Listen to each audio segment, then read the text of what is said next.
Assalamualaikum warahmatullahi wabarakatuh. Perkenalkan, saya Mardiana. Saya mahasiswi UT Universitas Terbuka Palembang. Saya akan membahas tentang PTK, ialah singkatan dari penelitian tindak kelas.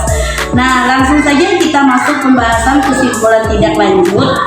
Yang pertama, kita perlu ketahui pengertian dari penyimpulan adalah ikhtisar atau uraian. Kesimpulan juga bisa berarti kesudahan pendapat terakhir. Nah, pengertian yang menyimpulkan menghasilkan kesimpulan sesuai masalah. Terus kesimpulan ketika ingin meneliti harus memiliki tujuan yang baik atau pertanyaan dan penelitiannya.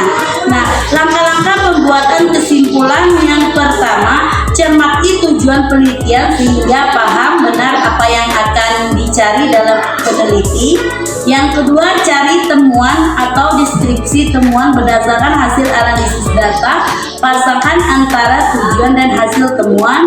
Dan yang ketiga, susun kesimpulan sesuai dengan urutan tujuan penelitian. Nah, itu langkah-langkah pembuatan kesimpulan, ada 3.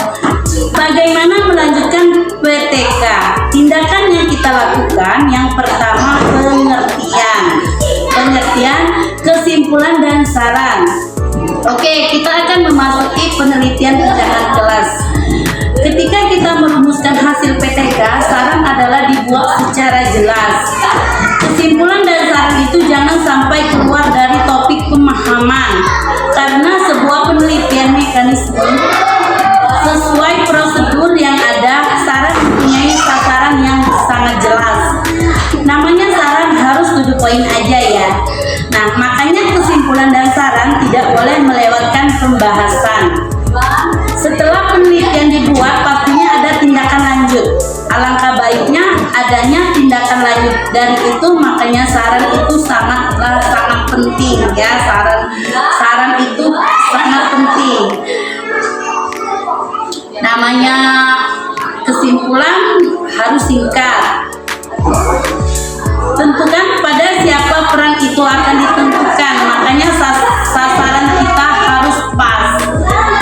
Menginformasikan sasaran kita tuju itu siapa, misalkan peran guru di kelas bagaimana, terus sasaran peserta didik itu bagaimana.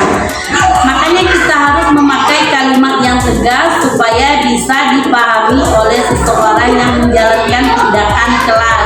Makanya saat peneliti harus benar-benar teliti. Mungkin itu saja yang bisa dapat saya sampaikan. Lebih dari itu saya mohon maaf. Akhir kata saya ucapkan wabillahi taufiq wal hidayah. Wassalamualaikum warahmatullahi wabarakatuh.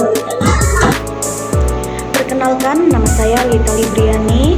Saya mahasiswa dari Universitas Terbuka Palembang. Di sini saya akan menjelaskan tentang penelitian tindakan kelas modul 5 KB2. Oke, kita lanjut saja ya. Dalam Kamus Besar Bahasa Indonesia halaman 880, saran dimaknai sebagai pendapat, usul, anjuran, cita-cita yang dikemukakan untuk dipertimbangkan.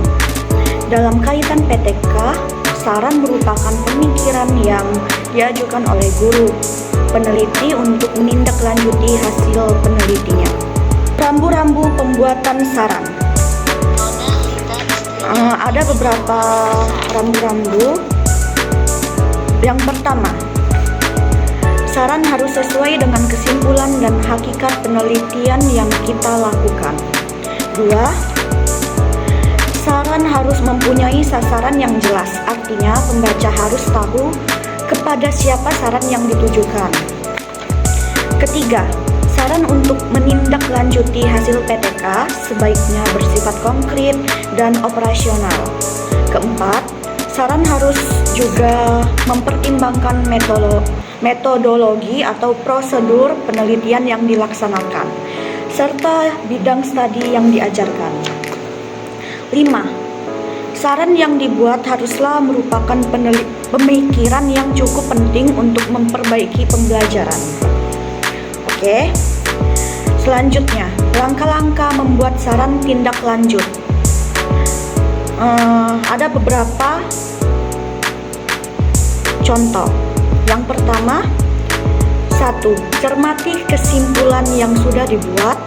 2. Pikirkan apa yang dapat ditindaklanjuti dari kesimpulan yang sudah dibuat. Ketiga, tentukan kepada siapa saran yang akan ditujukan. Keempat, tuliskan saran dengan kalimat yang tegas dan lugas. Oke? Sampai di sini penjelasan dari saya. Wassalamualaikum warahmatullahi wabarakatuh.